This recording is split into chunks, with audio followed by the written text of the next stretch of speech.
How are you all, welcome back to my channel. My name is Navneet Kaur and जैसे कि आपको पता है कि हमारी 100 मोस्ट एक्सपेक्टेड MCQ सीरीज़ चल रही है for NT-UGC net exam 2020 paper 2 commerce के लिए। सो गाइज इस सीरीज़ में आपके लिए लेकर आई हूँ जिसमें मैं आपसे 100 मोस्ट एक्सपेक्टेड क्वेश्चंस डिस्कस करूँगी पेपर 2 कॉमर्स के। These questions are most expected questions from your NT-UGC net exam point of view. So guys ये सारे क्वेश्चन जो होंगे ये आपको मिलेंगे based on actual paper pattern. Means बिल्कुल जैसे एग्जाम में क्वेश्चंस आते हैं बिल्कुल वैसे ही क्वेश्चंस आपको इस सीरीज़ में देखने को मिलेंगे। So guys I have come up with this series so that you can practice these questions before your exam, because exam से पहले क्वेश्चंस की प्रैक्टिस करना बहुत ज़रूरी है, राइट। एंड उसमें अगर आप actual paper pattern based questions को प्रैक्टिस करेंगे सो आपकी प्रिपरेशन और भी ज़्यादा अच्छी हो जाएगी एज वेल एज आप एग्जाम रेडी हो जाएंगे। Fine. So guys this video is part 5 of this particular series. तो हम हर वीडियो में 10 क्वेश्चन डिस्कस करते हुए चल रहे हैं। सो आज हम पार्ट 5 इस सीरीज़ का डिस्कस करेंगे। सो गाइज अगर आपने मेरे अभी तक चैनल को सब्सक्राइब नहीं किया है सो मेक श्योर कि आप चैनल को सब्सक्राइब कर लें। एंड अगर आपको मेरी सीरीज़ अच्छी लगती है, यूज़फुल लगती है, देन आप इनको अपने फ्रेंड्स के साथ ज़रूर शेयर करना। सो जितने भी आपको इस सीरीज़ में क्वेश्चंस मिलेंगे वो सारे क्वेश्चंस मैंने खुद फ्रेम किए हैं। फाइन। सो आप इन क्वेश्चंस को पहले खुद से सॉल्व करने की ट्राई करना, जैसे कि आप बिल्कुल रियल एग्जाम में क्वेश्चंस को सॉल्व करते हैं बिल्कुल वैसे ही ट्राई करना। देन उसके बाद यहाँ पर आप सोल्यूशन देखना। Fine. So without any further delay let's get started. Question number 41, given below are two statements, statement 1 and statement 2। So guys paper में भी आपको इस तरह से ही क्वेश्चंस देखने को मिलेंगे जहाँ पर आपको 2 स्टेटमेंट्स गिवन होंगी एंड आपको फिर यहाँ पर फर्दर ऑप्शंस में से चूज़ करना होगा करेक्ट ऑप्शन। ठीक है, सो देखते हैं यहाँ पर क्या गिवन है। Statement 1 is a non resident is liable to pay tax on both his Indian as well as foreign income. Statement 2, a non ordinary resident is liable to pay tax only on his Indian income. Now आपको फिर इन दोनों statements को समझकर ये देखकर कि इनमें से करेक्ट और इनकरेक्ट कौन सी है आपको यहाँ पर करेक्ट ऑप्शन चूज़ करना है। फाइन। सो गाइज ये वाला जो क्वेश्चन है ये आपका इनकम टैक्स यूनिट से है। ठीक है, सो देखते हैं यहाँ पर क्या है। सो देखो स्टेटमेंट 1 में कह रहे हैं कि एक नॉन रेजिडेंट अपनी Indian as well as foreign income के लिए टैक्सेबल होता है। So this statement is incorrect because एक जो ऑर्डिनरी रेजिडेंट होता है ना वो अपनी Indian as well as foreign income के लिए टैक्सेबल है, लेकिन जब बात आती है एक नॉन रेजिडेंट की तो वो सिर्फ और सिर्फ अपनी इंडियन इनकम पे ही लायबल है टैक्स पे करने के लिए। फॉरेन इनकम पे उसकी कोई लायबिलिटी नहीं बनती हमारे इनकम टैक्स एक्ट के under. Fine, so statement 1 is incorrect.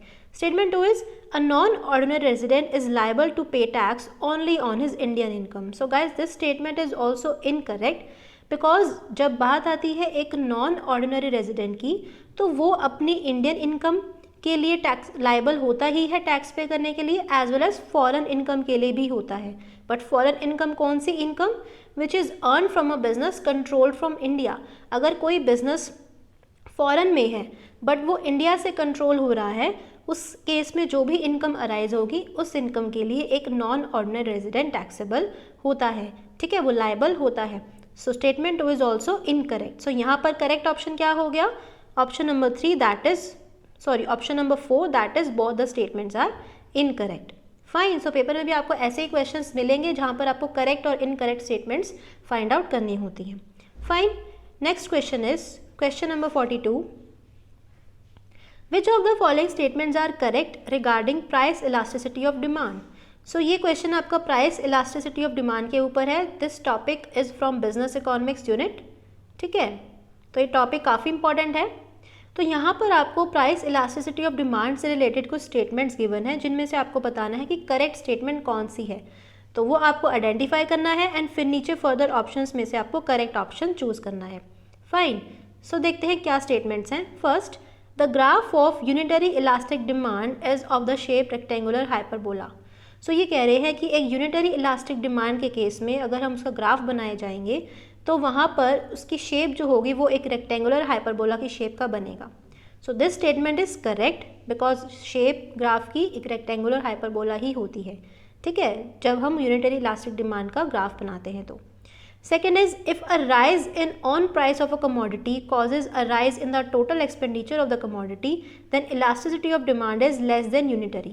तो ये कह रहे हैं कि जब एक कमोडिटी के प्राइस में इंक्रीज आता है तो फिर टोटल एक्सपेंडिचर में भी इंक्रीज आता है, मीन्स दोनों में ही क्या है, सेम रिलेशन है। तो उस केस में इलास्टिसिटी ऑफ डिमांड क्या होता है, less than unitary, means elasticity of demand क्या होता है, लेस देन 1। सो ये स्टेटमेंट भी करेक्ट है, बिकॉज टोटल एक्सपेंडिचर और प्राइस में रिलेशन है कि अगर दोनों में पॉजिटिव रिलेशन है तो उस केस में इलास्टिसिटी ऑफ डिमांड जो होता है वो लेस देन 1 होता है। ठीक है, last statement is price elasticity of demand is same at all points on a straight line demand curve. तो ये कह रहे हैं कि जब हम एक स्ट्रेट लाइन डिमांड कर्व बनाते हैं तो उसके हर पॉइंट पे जो इलास्टिसिटी ऑफ डिमांड है वो सेम होती है। So this statement is incorrect, because same नहीं होती।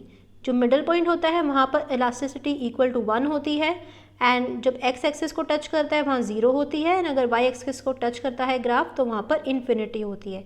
ठीक है, तो सेम नहीं होती, इसलिए सी स्टेटमेंट क्या हो गई, इनकरेक्ट। सो हमें क्या फाइंड आउट करना था, करेक्ट स्टेटमेंट्स, है ना। एंड करेक्ट स्टेटमेंट्स कौन सी हैं, ए एंड बी। ठीक है, तो ए एंड बी ऑप्शन में क्या है, ऑप्शन नंबर 4। सो करेक्ट ऑप्शन क्या हो गया आपका, ऑप्शन नंबर 4 है। Fine, next question is question number 43, match list 1 with list 2। So guys यहाँ पर एक मैचिंग क्वेश्चन है जहाँ पर आपको लिस्ट 1 को लिस्ट 2 के साथ मैच करना है। लिस्ट 1 में आपको गिवन है डेवलपमेंट बैंक्स, एंड लिस्ट 2 में गिवन है उनके year of establishment. So guys this topic is very much important, and ये टॉपिक आपका है unit 7, that is banking and financial institutions. ठीक है, तो फाइनेंशियल इंस्टीट्यूशंस के ईयर ऑफ एस्टैब्लिशमेंट बहुत इंपॉर्टेंट है, तो इस तरह से आपको पेपर में मैचिंग क्वेश्चन देखने को मिल सकता है। फाइन, तो मैचिंग क्वेश्चंस आपको इस तरह से मिलेंगे, देन आपको फिर फर्दर करेक्ट ऑप्शन चूज करना होगा। ठीक है, सो देखते हैं यहाँ पर क्या करेक्ट ऑप्शन बनता है। So first of all IDBI का क्या है year of establishment, it is 1964, तो 1 मैचेस विद डी। IFCI का क्या होता है 1948, 2 मैचेस विद ए। SIDBI का क्या है 1990, 3rd matches with B, and ICICI का क्या है 1955, so 4 matches with C. So correct option आपका यहाँ क्या हो गया, option number 3। Fine, next question is question number 44, given below are 2 statements, one is assertion and the other is reason. तो आपको 2 स्टेटमेंट्स यहाँ पर गिवन है, असर्शन एंड रीजन। पेपर में भी आपको ऐसे ही क्वेश्चंस देखने को मिलेंगे असर्शन रीजन के। एक आपको स्टेटमेंट दे दी जाएगी असर्शन, एंड फिर नीचे उसका एक रीजन गिवन होगा। आपको फिर यहाँ से करेक्ट ऑप्शन चूज़ करना है। आपको देखना है कि दोनों ट्रू है या नहीं, कौन सा ट्रू है कौन सा फॉल्स है। अगर दोनों ट्रू हैं तो क्या रीज़न जो है वो असर्शन को करेक्टली एक्सप्लेन कर रहा है या नहीं कर रहा। फाइन, सो देखते हैं यहाँ पर क्या गिवन है। Assertion is delegation is essential for decentralisation. कह रहे हैं कि डिसेंट्रलाइजेशन के लिए डेलीगेशन ज़रूरी है। Reason, decentralisation refers to increase in the importance of the subordinates by delegating authority and responsibility in the entire organization down to the lowest level। तो यहाँ पर डिसेंट्रलाइजेशन का इन्होंने मीनिंग बताया है। अब आपको फाइंड आउट करना है कि असर्शन ट्रू है या नहीं, फिर रीज़न ट्रू है या नहीं। अगर ट्रू है रीज़न तो फिर वो असर्शन को करेक्टली एक्सप्लेन कर रहा है या नहीं कर रहा। फाइन, सो गाइज ये वाला जो क्वेश्चन है ये आपका business management and HRM unit से है। ठीक है, तो असर्शन क्या कह रहे हैं कि delegation is essential for decentralisation. Delegation जो है वो डिसेंट्रलाइजेशन के लिए असेंशियल है। तो this statement is true, because decentralisation जो है वो डेलीगेशन का एक्सटेंडेड फॉर्म है। तो डिसेंट्रलाइजेशन के लिए डेलीगेशन का होना तो ज़रूरी है ही, तो असर्शन इज़ ट्रू। रीज़न क्या कह रहे हैं, decentralisation refers to increase in the importance of subordinates by delegating authority and responsibility in the entire organisation down to the lowest level. कह रहे हैं कि डिसेंट्रलाइजेशन का मतलब क्या होता है कि सबऑर्डिनेट्स की इंपॉर्टेंस में इंक्रीज करना, कैसे, authority as well as responsibility को डेलीगेट कर देना बिल्कुल ऑर्गेनाइजेशन के लोएस्ट लेवल तक। तो ये डिसेंट्रलाइजेशन का मीनिंग बिल्कुल करेक्ट है, तो इसलिए रीज़न भी क्या हो गया, ट्रू। तो रीज़न जो है वो असर्शन को करेक्टली एक्सप्लेन कर रहा है, क्योंकि जब आप डिसेंट्रलाइजेशन करते हो मींस आप अथॉरिटी एंड रिस्पॉन्सिबिलिटी को डेलीगेट कर रहे हो। हर डिपार्टमेंट के पास वो अथॉरिटी और रिस्पॉन्सिबिलिटी आप उनको डेलीगेट कर रहे हो। इट मीन्स क्या है, डेलीगेशन क्या है, असेंशियल है डिसेंट्रलाइजेशन के लिए।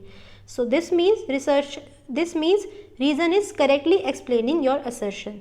सो यहाँ पर करेक्ट ऑप्शन क्या हो गया, first, both A and R are true and R is the correct explanation of A. Fine, option 1 is correct here. Next is, a company issues 1000 equity shares of ₹100 each at a premium of 10%. The company has been paying 20% dividend to equity shareholders for the past 5 years and expects to maintain the same in the future also. The cost of equity capital would be. तो यहाँ पर आपको equity capital की cost find out करनी है, ठीक है. So this question is from the unit business finance. तो आपसे पेपर में न्यूमेरिकल क्वेश्चन पूछे जा सकते हैं जिनकी कैलकुलेशन ज़्यादा बड़ी नहीं होती. छोटी कैलकुलेशन वाले क्वेश्चन आपसे पूछे जा सकते हैं जो फॉर्मूला बेस्ड क्वेश्चंस होते हैं. तो यहाँ पर भी सिंपली आपको कॉस्ट ऑफ इक्विटी कैपिटल का फॉर्मूला अप्लाई करके आपको यहाँ पर फाइंड आउट करनी है कॉस्ट ऑफ इक्विटी कैपिटल, ठीक है. फिर यहाँ से आपको करेक्ट ऑप्शन चूज़ करना है. तो क्वेश्चन के according cost of equity capital find out करने का फॉर्मूला यहाँ पर क्या अप्लाई करेंगे हम, dividend per share divided by net proceeds पर शेयर इनटू 100, ठीक है. तो इस फॉर्मूला को अप्लाई करके आप यहाँ पर जब cost of equity find out करोगे तो आपको करेक्ट आंसर यहाँ पर क्या मिलेगा, option number 1 that is 18%. Clear. Next is question number 46. Given below are two statement, statement 1 and statement 2. So again आपके पास 2 स्टेटमेंट्स गिवन है. आपको आइडेंटिफाई करना है इनमें से करेक्ट इनकरेक्ट कौन सी है एंड फिर यहाँ से करेक्ट ऑप्शन आपको चूज करना है. फाइन. तो statement 1 is in a hypothesis testing type 1 error corresponds to rejecting null hypothesis when null hypothesis is actually true. So H naught का जो सिंबल होता है वो नल हाइपोथेसिस का होता है, ठीक है. Statement 2 is a type 2 error corresponds to accepting null hypothesis when null hypothesis is false.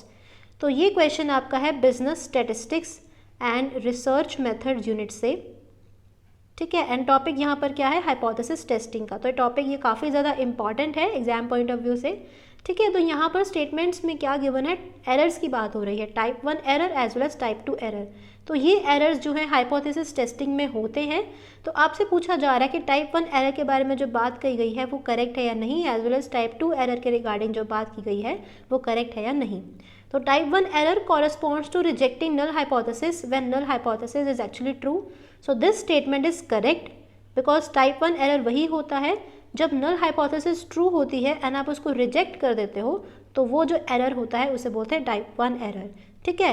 And type 2 error यहाँ पे क्या बोला हुआ है, accepting null hypothesis when null hypothesis is false. Means जब नल हाइपोथेसिस फॉल्स होता है फिर उसको आप एक्सेप्ट कर लेते हो तो वो जो एरर कमिट होता है उसे बोलते हैं type 2 error. So this statement is also correct है. सो यहाँ पर आपके पास करेक्ट ऑप्शन क्या आ जाएगा, option number 3 that is both the statements are correct. Fine.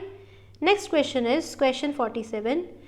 The sales maximization goal states that managers of firms seek to maximize their sales revenue subject to the constraint of earning a satisfactory profits. This goal of sales maximization as an objective of firms was propounded by. तो यहाँ पर objective of firms के ऊपर ये question है. ये topic आपका है बिजनेस इकोनॉमिक्स यूनिट से, ठीक है. तो यहाँ पर आपको बोला गया है कि ऑब्जेक्टिव ऑफ फर्म्स जिसमें से एक ऑब्जेक्टिव है सेल्स मैक्सिमाइजेशन का, एंड सेल्स मैक्सिमाइजेशन के ऑब्जेक्टिव के बारे में आपको यहाँ बात की गई है और आपसे पूछा गया है कि इस ऑब्जेक्टिव को किसने प्रोपाउंड किया था, ठीक है. तो सेल्स मैक्सिमाइजेशन का ऑब्जेक्टिव क्या है कि एक फर्म को प्रॉफिट मैक्सिमाइजेशन के साथ साथ सेल्स मैक्सिमाइजेशन के गोल की तरफ भी फोकस करना चाहिए. मींस जब फर्म एक सेटिस्फैक्ट्री प्रॉफिट का लेवल अर्न कर लेती है देन उसके बाद उसको फोकस करना चाहिए वो कैसे ज़्यादा से ज़्यादा सेल्स को मैक्सिमाइज कर सके. फाइन. सो ये वाला जो ऑब्जेक्टिव था फर्म्स का कि किसने प्रोपाउंड किया था, this objective was propounded by professor Baumol. Clear. So यहाँ पे करेक्ट ऑप्शन क्या हो गया आपका, option number 1. Fine. So this topic is also very important from your exam point of view. सो ऐसे ही इंपॉर्टेंट टॉपिक्स की लिस्ट यूनिट वाइज आपको मिल जाएगी कि हर यूनिट के अकॉर्डिंग क्या क्या टॉपिक्स इंपॉर्टेंट बनते हैं एग्जाम पॉइंट ऑफ व्यू से. सो उन सभी टॉपिक्स को मैंने सेपरेट वीडियोस में डिस्कस किया है जिसका आपको लिंक डिस्क्रिप्शन बॉक्स में मिल जाएगा. प्लेलिस्ट आपको पूरी मिल जाएगी जहाँ पर मैंने unit wise important topics paper 2 commerce के लिए डिस्कस किए हुए हैं. Fine guys. Next question is question 48. IT Act 2000 is not applicable to execution of power of attorney, creation of trust, execution of negotiable instruments, execution of a will. So यहाँ पर आपसे पूछा गया है कि IT Act जो है वो इनमें से कहाँ पर एप्लीकेबल नहीं होता. आपको फिर यहाँ से करेक्ट ऑप्शन चूज़ करना है, ठीक है. So this question is from unit 9 that is legal aspects of business. And legal aspects of business unit के अंदर काफ़ी सारे एक्ट्स मैंशनड हैं. तो उसमें एक एक्ट है IT एक्ट, एंड वहाँ से ही क्वेश्चन पूछा गया है, ठीक है। सो IT एक्ट जब आप पढ़ोगे, बेसिक जो पढ़ोगे, तो आपको पता चलेगा कि IT एक्ट जो है वो कहाँ कहाँ एप्लीकेबल नहीं होता, तो वहाँ आपको पता चलेगा। तो उस एक्ट के अकॉर्डिंग IT एक्ट जो है वो execution of power of attorney में एप्लीकेबल नहीं होता, क्रिएशन ऑफ ट्रस्ट पे भी नहीं होता, एग्जीक्यूशन ऑफ नेगोशिएबल इंस्ट्रूमेंट्स पे भी नहीं एप्लीकेबल होता, as well as execution of a will पे भी एप्लीकेबल नहीं होता। मीन्स चारों पे ही IT एक्ट जो है एप्लीकेबल नहीं होता। सो यहाँ पर करेक्ट ऑप्शन क्या हो गया? Option number 4, that is only A, B, C and D. Fine, so option number 4 is correct है। Next question is which of the following statements are not true regarding non-probability sampling methods? तो ये question आपका किस topic से है? Non probability sampling methods. तो guys sampling methods का topic काफ़ी इंपॉर्टेंट है, probability sampling methods as well as non probability sampling methods, ठीक है। तो आपको ये बिल्कुल स्किप नहीं करना, एग्जाम पॉइंट ऑफ व्यू से काफ़ी इंपॉर्टेंट है। एंड ये टॉपिक जो आपका किस यूनिट से है? Business statistics and research methods unit से। And guys non probability sampling methods को लेकर मैंने एक सेपरेट वीडियो भी बनाई है, जहाँ पर आपको सारे ही मेथड्स मैंने बहुत डिटेल में एक्सप्लेन किए हैं, तो आप वो वीडियो जाकर देख सकते हैं, लिंक आपको डिस्क्रिप्शन बॉक्स में मिल जाएगा, ठीक है। सो इस क्वेश्चन में आपको क्या फाइंड आउट करना है कि गिवन स्टेटमेंट्स में से कौन सी स्टेटमेंट ट्रू नहीं है regarding non probability sampling methods.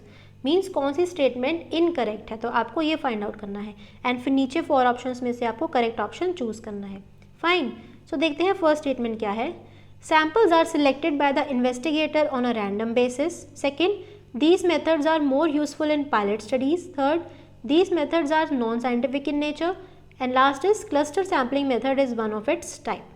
तो फर्स्ट स्टेटमेंट क्या है? Samples are selected by the investigator on a random basis. So this statement is incorrect, because random basis पे तो प्रोबेबिलिटी सैम्पलिंग मेथड्स में सैम्पल्स चूज किए जाते हैं, ना कि नॉन प्रोबेबिलिटी सैम्पलिंग मेथड्स में, ठीक है। तो वहाँ तो इन्वेस्टिगेटर अपनी खुद की प्रेफरेंस के अकॉर्डिंग सैम्पल्स को चूज करता है। So this statement is false here.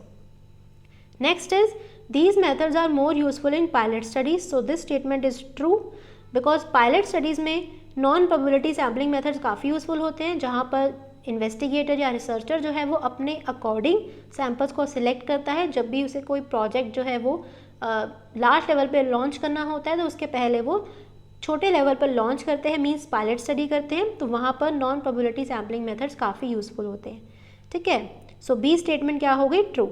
C is these methods are non scientific in nature. C कह रही है कि ये मेथड जो है नॉन साइंटिफिक मेथड्स हैं। सो this statement is true because यहाँ पर सैम्पल्स जो है वो रैंडमली सिलेक्ट नहीं हो रहे, इसलिए ये मेथड क्या है? Non scientific. So this statement is true. Last is cluster sampling method is one of its type. So cluster sampling method जो है वो एक प्रोबेबिलिटी सैम्पलिंग मेथड है, नॉन प्रोबेबिलिटी सैम्पलिंग मेथड नहीं है। So this statement is false here. तो आपको find out क्या करना था? Which statements are not true, means जो स्टेटमेंट्स ट्रू नहीं है, ठीक है। आपको ये ध्यान से पढ़ना है कि क्वेश्चन में पूछा क्या गया है। अब नहीं ट्रू स्टेटमेंट्स कौन कौन सी हैं? A and D.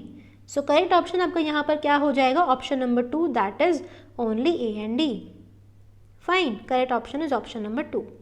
Now last question is UNCTAD has its headquarters located at. So यहाँ पर आपसे पूछा गया है कि UNCTAD का हेडक्वार्टर्स कहाँ पर लोकेटेड है। सो गाइज ये क्वेश्चन आपका यूनिट 1 से है, that is business environment and international business. तो वहाँ पर सिलेबस में आपको काफ़ी सारे इंस्टीट्यूशंस गिवन है, जैसे कि UNCTAD, ठीक है, वर्ल्ड बैंक हो गया, IMF and WTO। These institutions are very much important, आपको ये अच्छे से करने हैं चारों। तो इनके ऊपर किसी भी टाइप से एग्जाम में क्वेश्चन आ सकता है। सो यहाँ पर आपसे क्या पूछा गया है कि UNCTAD का हेडक्वार्टर्स कहाँ पर लोकेटेड है। सो UNCTAD का हेडक्वार्टर्स है जेनेवा में लोकेटेड। क्लियर? सो यहाँ पर करेक्ट ऑप्शन क्या हो गया? Option number 1। Fine guys, so इस वीडियो में हमने फर्दर 10 क्वेश्चंस डिस्कस किए, the questions which are totally based on actual paper pattern. I hope आपको वीडियो अच्छी लगी। If yes, then do give it a big thumbs up and don't forget to share it with your friends. Also मेरे channel को subscribe जरूर करना if you want more such informative as well as useful videos. So I will meet you in the next video with next 10 questions. Till then, keep learning and thank you so much.